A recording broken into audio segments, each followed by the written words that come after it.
District attorney now saying a mother will be charged with murder in the deaths of two of her children. That new information coming late today along with this.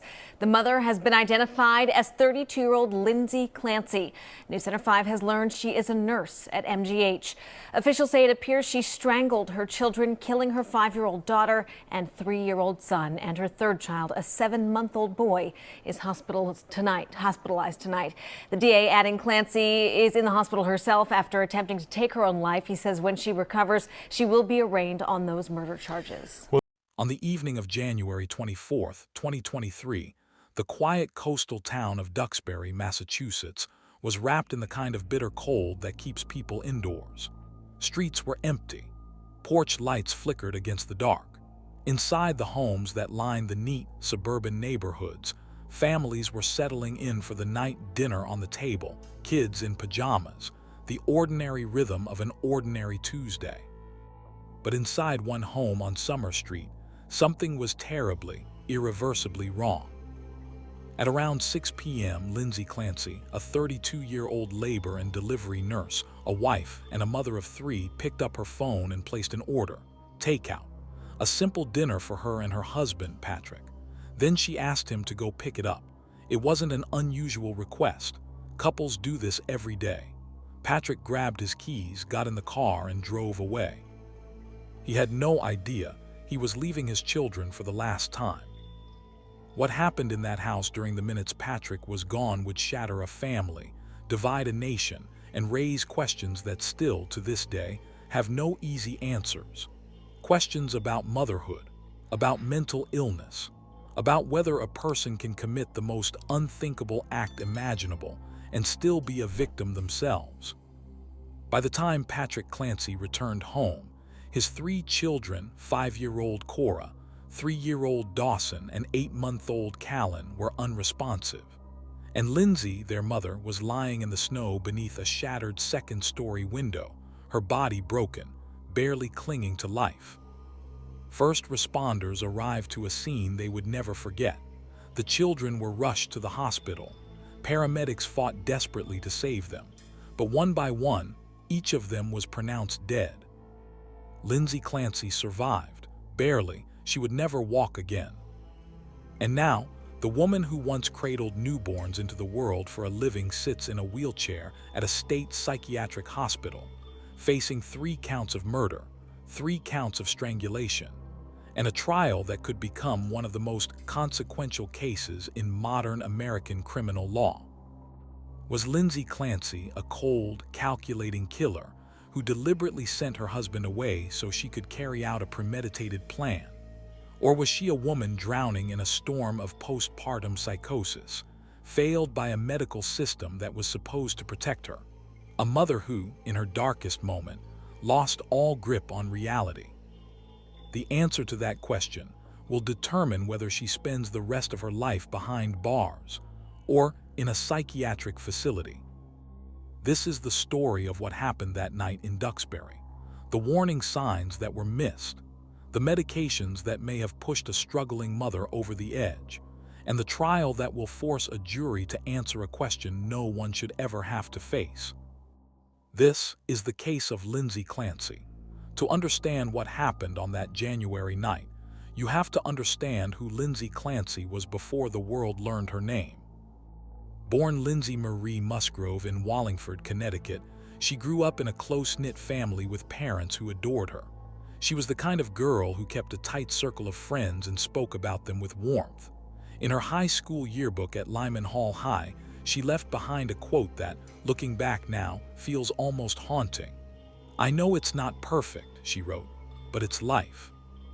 She went on to earn a biology degree from Quinnipiac University, then a bachelor's of science in nursing from the Massachusetts General Hospital Institute of Health Professions.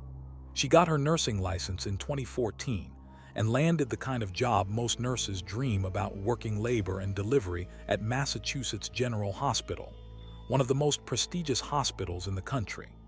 Every shift, Lindsay helped bring new life into the world. She held mothers' hands through contractions. She placed newborns on chests for the very first time.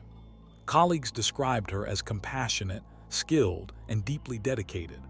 One former colleague later wrote that Lindsay lived to be a mother, and that she had become a go-to resource for her friends on all things parenthood and parenting.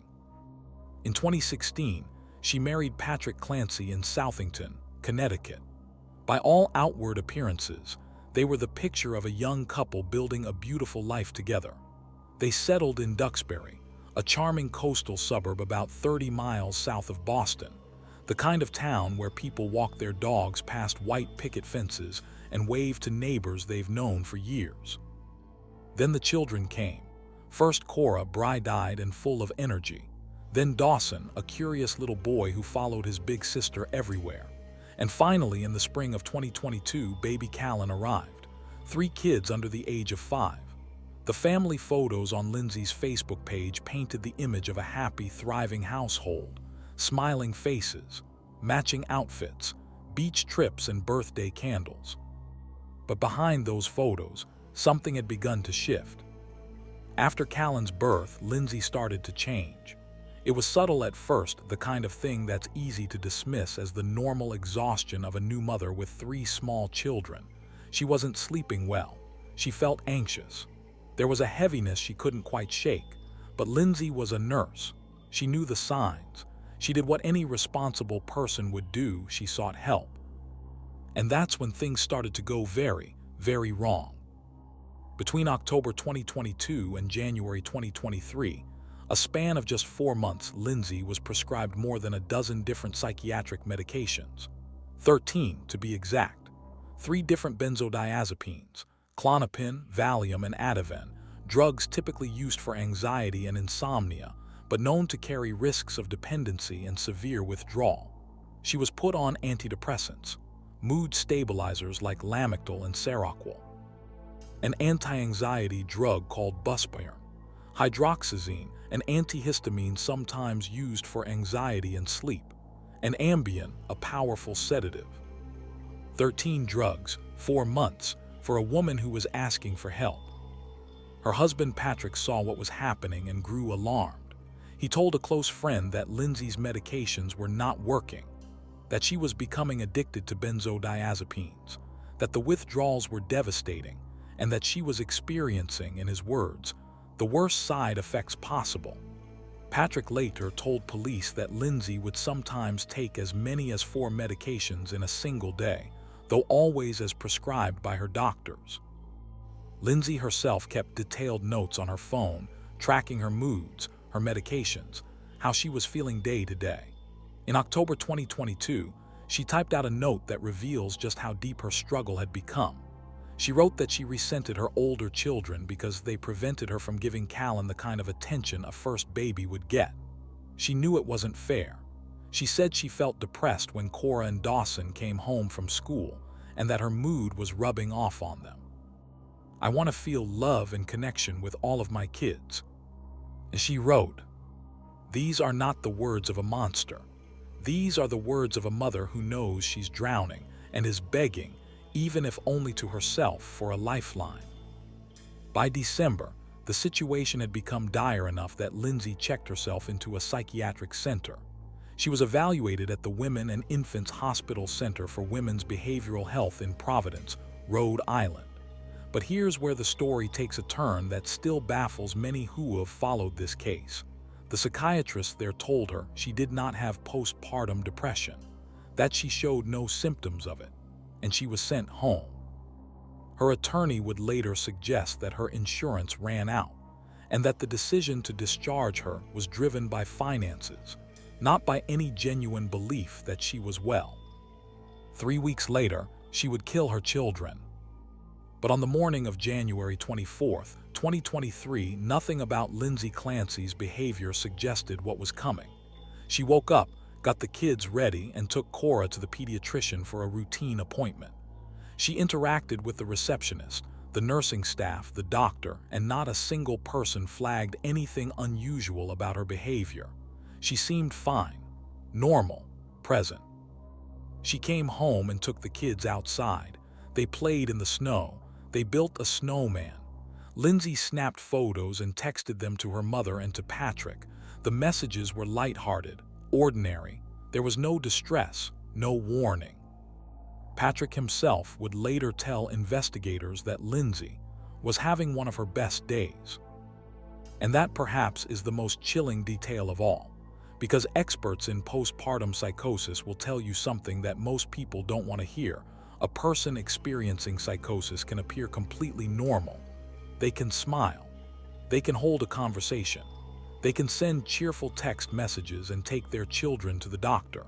And at the very same time, inside their mind, they can be losing all connection to reality.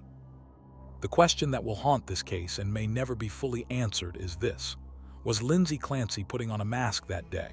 Or was she already gone at 4:02 in the afternoon on January 24th? Lindsay Clancy picked up her phone and searched for kids' Miralax. 11 minutes later, she searched for Takeout 3V, a reference to 3V, a restaurant in nearby Plymouth. Then she did something that prosecutors would later call the most damning piece of evidence in the entire case. She opened Apple Maps and looked up how long it would take someone to drive from her house in Duxbury to 3V restaurant in Plymouth. Not how long it would take her, how long it would take someone else. The prosecution would argue that Lindsay wasn't just planning dinner. She was calculating a window, measuring exactly how many minutes she would have alone with her children once Patrick walked out the door. At 4:47 p.m., she called the CVS on Summer Street in Kingston and asked the manager if they carried children's Miralax. A few minutes later, she texted Patrick, who was working in his home office in the basement. The message was casual, easy. "Any chance you want to do takeout from 3V? I didn't cook anything. It's been a long day." Patrick said yes. They exchanged texts about what to order. Lindsay said she'd have the Mediterranean Power Bowl. Patrick wanted the scallop and pork belly risotto. Then at 5:15 p.m., Lindsay sent one more text, Pedialyx liquid stool softener, asking Patrick to pick that up from CVS on the way. 2 errands now. CVS first, then the restaurant. More time, more distance, more minutes alone. Patrick grabbed his keys and left. At 5:32 p.m., surveillance cameras at the Kingston CVS captured Patrick walking through the children's medication aisle. 1 minute later, he called Lindsay. She didn't answer. She called him back at 5:34. The call lasted 14 seconds. He confirmed which medication to buy. Everything sounded normal. He later told police that she seemed like she was in the middle of something. He didn't think much of it. He checked out and left the store. At 5:54 p.m., Patrick arrived at 3V, picked up the food and headed home. At 6:09 p.m., he walked through the front door. The house was silent. No kids running to greet him, no television, no crying baby, just silence, the kind that doesn't belong in a house with 3 children under the age of 5. Patrick called out for Lindsay. Nothing. He tried her cell phone, no answer. He walked upstairs toward their bedroom and found the door locked. He managed to get it open. Inside, the first thing he saw was blood on the floor. Then he noticed the window wide open, the cold January air rushing in. He ran to the backyard. Lindsay was on the ground. She was conscious, but barely.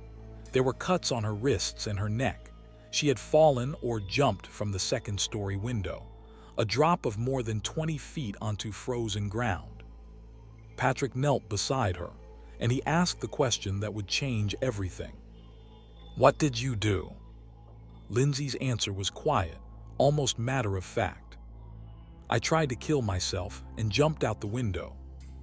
Patrick's mind was racing, but there was another question, one that must have clawed its way up from somewhere deep inside him, a place where a father's instinct overrides everything else.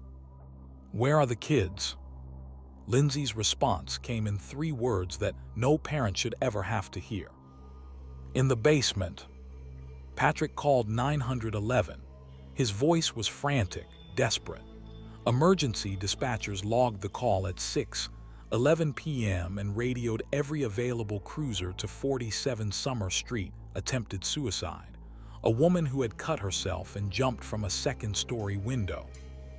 When first responders arrived, they found Lindsay on the ground, breathing but semi-conscious, her wounds no longer actively bleeding. Patrick begged them to stay with her. He told them he had to find his children. He had to get inside. While still on the line with 911, Patrick Clancy walked back into his own home. He went down the stairs to the basement, and what he found there would destroy him. All three of his children, Cora, Dawson, and baby Callan, were on the floor. Exercise resistance bands had been tied around each of their necks.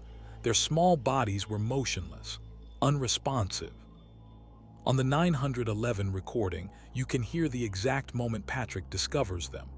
There are no words at first, just a sound, raw, guttural, animal, the sound of a father's soul being ripped apart in real time. Dispatchers described it as screaming in agony and shock. Within minutes, the house was swarming with police, firefighters, and paramedics. A neighbor on Summer Street, John Sullivan, said his son had called to tell him the mother was laying down in the backyard. When Sullivan walked over, he saw first responders performing CPR on a baby in the driveway, about 20 feet from the house. Other emergency workers were inside, fighting to resuscitate the older children. Cora and Dawson were rushed to the hospital, but it was already too late. Both were pronounced dead. Baby Callan, just 8 months old, was flown by helicopter to Boston Children's Hospital, where doctors fought through the night to save him. He would die days later. 3 children gone. The Duxbury Fire Chief later said that all public safety personnel who responded that night were offered counseling. The Plymouth County District Attorney called it an unimaginable, senseless tragedy. The neighbors left stuffed animals and flowers on the sidewalk in front of the house, a makeshift memorial that grew larger with every passing hour. But even as the community grieved, the investigation was already underway. And what detectives found at the hospital where Lindsay Clancy was being treated would add yet another layer to an already impossible case. Lindsay was severely injured. Her spine had been damaged in the fall. Doctors told her she was paralyzed from the waist down, a condition that would be permanent. She was intubated, unable to speak, but she was conscious, alert. And according to prosecutors, one of the very first things she did was ask for a whiteboard and a marker. She wrote a question in careful, deliberate letters. "Do I need an attorney?" The prosecution seized on that moment. They pointed to it as proof that Lindsay Clancy knew exactly what she had done, that even in the aftermath, broken, paralyzed, her children dead, she had the clarity, the focus, and the mental awareness to think about protecting herself legally. This, they argued, was not a woman in the grip of psychosis. This was a woman who understood the consequences of her actions. The defense saw it differently. They saw a traumatized woman, waking up to the worst reality imaginable, confused and terrified, doing the only thing a frightened person knows to do, asking for help. 2 sides, 2 stories, and somewhere between them, the truth. 4 days after the killings, Patrick Clancy released a statement through a GoFundMe page that stunned nearly everyone who read it. He didn't rage. He didn't condemn. Instead, he forgave. "The real Lindsay," he wrote, "was generously loving and caring towards everyone, me, our kids, family, friends, and her patients. The very fibers of her soul are loving. All I wish for her now is that she can somehow find peace." A man who had just buried his 3 children was asking the world to show mercy to the woman who killed them. That statement split public opinion right down the middle. Some called Patrick a saint, a man whose grace in the face of unimaginable loss was nothing short of heroic. Others questioned whether he was in denial, whether grief had clouded his judgment, whether forgiveness in a case like this was even possible. But Patrick Clancy seemed to understand something that the courts, the media, and the public were still grappling with. He had lived with Lindsay. He had watched her deteriorate. He had seen the medications pile up, the sleepless nights, the anxiety spiraling out of control. He had told his friends she was addicted to benzodiazepines. He had gone to doctors with her, pleading for help. And in the end, none of it had been enough. The question now was no longer just about what Lindsay did. It was about why, and whether the system that was supposed to catch her had let her fall. In the weeks after the killings, the case of Lindsay Clancy became something far bigger than a criminal investigation in a small Massachusetts town.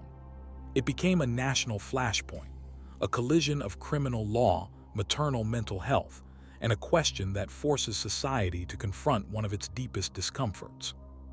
Can a mother who kills her own children be a victim too? The internet was merciless, comment sections filled with fury.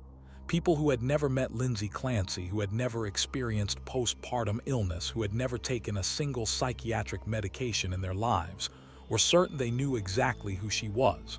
A monster, a murderer, a woman who deserved to rot. Hashtags trended, cable news debated, everyone had an opinion. But in the medical community, the conversation was very different. Postpartum psychosis is rare. It affects roughly 1 to 2 out of every 1,000 women who give birth. Unlike postpartum depression, which is far more common and often presents as persistent sadness, fatigue, and difficulty bonding with a newborn, psychosis is something else entirely. It is a full psychiatric emergency. Women who experience it can suffer from hallucinations. They hear voices that aren't there. They develop delusions, false beliefs so vivid and consuming that they become indistinguishable from reality. Some believe their children are in danger. Some believe they're receiving messages or commands. Some lose the ability to tell the difference between a thought and an action, between a dream and waking life. And here's the part that makes postpartum psychosis so terrifying and so misunderstood. It doesn't always look like madness from the outside. A woman in a psychotic state can carry on a conversation. She can smile. She can text her husband about dinner and take her daughter to the pediatrician and build a snowman in the backyard. Therapists who specialize in perinatal mental health will tell you that someone can appear perfectly fine while simultaneously experiencing a complete break from reality. They call it masking. And it is one of the reasons postpartum psychosis is so deadly. Because by the time anyone realizes how sick a woman truly is, it can already be too late. Lindsay Clancy's defense attorney, Kevin Reddington, has built his entire case around this. He argues that Lindsay was not a cold-blooded killer, but a woman who was catastrophically failed, first by a medical system that cycled her through 13 different psychiatric drugs in 4 months without ever stabilizing her, and then by a psychiatric facility that evaluated her and sent her home just 3 weeks before the killings. Reddington has been blunt in his public statements. He's described the medications Lindsay was prescribed as over the top and said they turned her into a zombie. He's pointed to the cocktail of benzodiazepines, antidepressants, mood stabilizers, and sedatives as a volatile combination that didn't just fail to help her, it actively made her worse.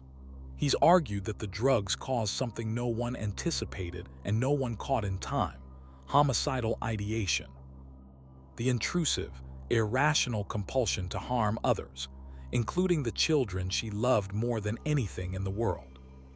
Patrick Clancy has echoed this in his own way.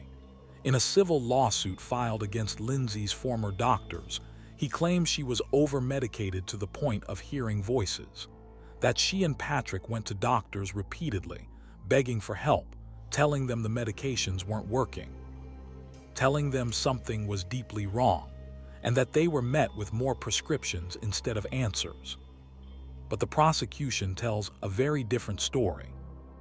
Assistant District Attorney Jennifer Sprague has systematically pushed back against the narrative of a helpless, psychotic woman. She's argued that Lindsay Clancy was receiving effective treatment for her mental health conditions, that she was lucid, that she was functioning, and most critically, that she planned the murders with cold, deliberate precision.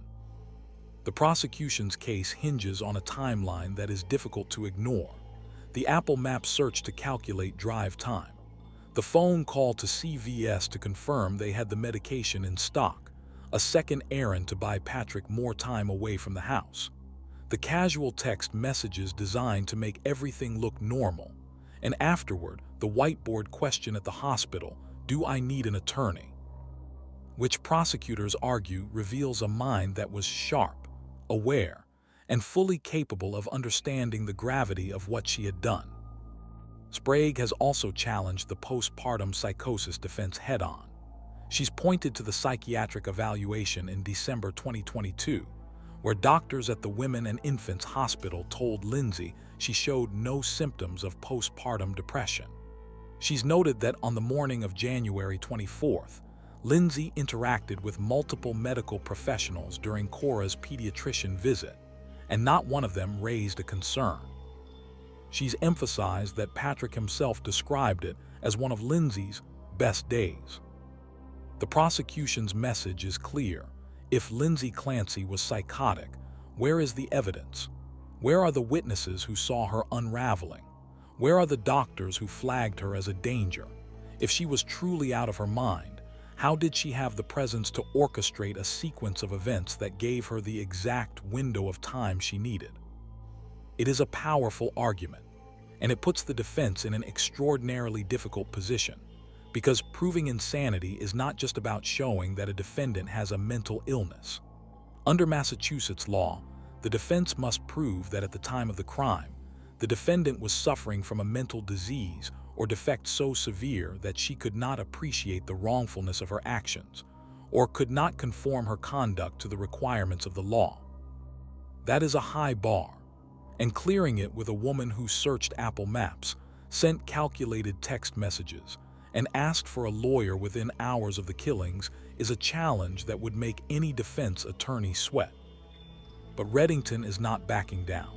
In recent months, he has made a move that shocked legal observers. He's offered to have Lindsay formally admit in writing that she killed her 3 children. It's a dramatic, almost unheard-of strategy, the defense conceding the act itself in order to shift the entire focus of the trial onto the only question that truly matters. Not whether she did it, but whether she understood what she was doing. The judge denied Reddington's initial request to split the trial into 2 phases, one for guilt, one for mental state. But the defense filed a motion asking the court to reconsider, arguing that Lindsay's written admission eliminates the need to litigate the facts of the killing and allows the jury to focus entirely on her state of mind. The prosecution opposes the move, arguing that it's a tactical maneuver designed to shield the jury from the full horror of what Lindsay did, to keep them from hearing the details that would make it impossible to see her as anything other than a killer. And so, as July 2026 approaches, the stage is set for a trial that will force 12 ordinary people to answer a question that has haunted humanity for centuries. When does sickness become an excuse? When does suffering absolve? Is there a line between evil and illness? And if so, where exactly does it fall? Lindsay Clancy sits in a wheelchair at Tewksbury State Hospital, paralyzed from the chest down, under constant psychiatric supervision. Her parents have spent most of the last 3 years living in a hotel nearby so they can visit her every day. Her mother, Paula Musgrove, appeared in court in February 2026 and through tears offered the only defense a mother can. "She's a loving mother," she said. "She always has been." Meanwhile, the people of Duxbury still drive past 47 Summer Street. The stuffed animals are long gone. The flowers have wilted. But the memory of what happened inside that house lingers like a stain that won't wash out. 3 children who should be in school right now, who should be learning to ride bikes and losing baby teeth and arguing over who gets the last popsicle. Cora would be 8, Dawson would be 6, Callan would be 3. And their mother, the woman who brought them into this world, who nursed other women's bobbies for a living, who wrote on her phone that all she wanted was to feel love and connection with her kids, now waits for a jury to decide if she's a murderer or a casualty.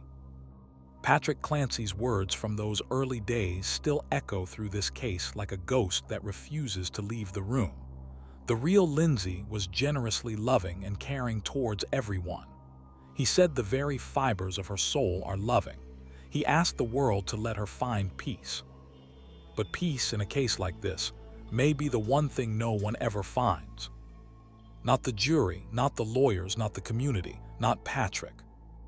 And certainly not the woman sitting in that wheelchair, who will carry the weight of what happened on January 24th, 2023, for the rest of her life, whether she understood it at the time or not. The trial of Lindsay Clancy begins July 20th, 2026, and when it does, the whole country will be watching.